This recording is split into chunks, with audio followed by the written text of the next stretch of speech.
उसने शिवानी को जोर का थप्पड़ मारा और कहा कि कल से तुम्हारा कॉलेज जाना बंद। और शिवानी से एक बात भी नहीं किया और शिवानी चाह कर भी कुछ कह नहीं सकी।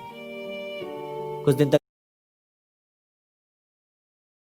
कहते हैं हर कहानी में एक सुपर हीरो होता है और इस कहानी का भी सुपर हीरो है शिवानी का पति। शिवानी माँ बाप के गुजर जाने के बाद अपने पति को ही सब कुछ मानती और शिवानी की पति की भी जान अपने पत्नी में ही बसती।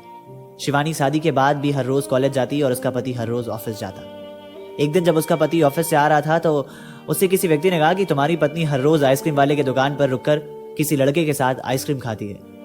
ये बात शिवानी का पति बर्दाश्त न कर सका और उस लड़के से बिना कुछ आगे बात किए चुपचाप घर चला आया और शिवानी का इंतजार करने लगा। शिवानी जैसे ही घर पर आई उसने शिवानी को जोर का थप्पड़ मारा और कहा कि कल से तुम्हारा कॉलेज जाना बंद। और शिवानी से एक बात भी नहीं किया और शिवानी चाह कर भी कुछ कह नहीं सकी।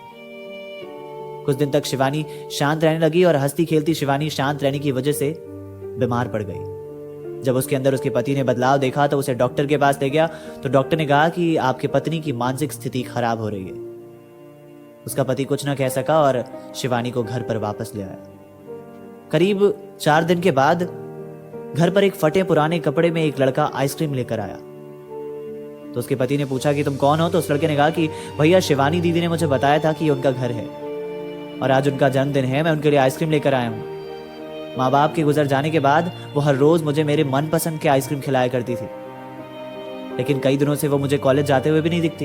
ये सुनकर शिवानी के पति का सर शर्म से नीचे झुक गया। उसको अंदाजा लग चुका था कि उसने कितनी बड़ी गलती की, लेकिन चाहते हुए भी वो कुछ नहीं कर सकता था। वो जब शिवानी के पास गया तो शिवानी बिल्कुल पागल हो चुकी थी।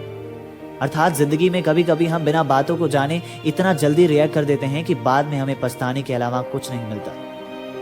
बेहतर होगा कि आप चीजों को जान लें, चीजों के बारे में समझ लें, फिर रिएक्ट करें। क्या पता आपके चेहरे पर एक प्यारी सी मुस्कान आ जाए। वो कहते हैं ना, न तेरी शान कम होती न तेरा रुतबा कम होता, जो तूने गुस्से में कहा वो तूने हंस कर कहा होता। अगर कहानी पसंद आई तो शेयर जरूर करना।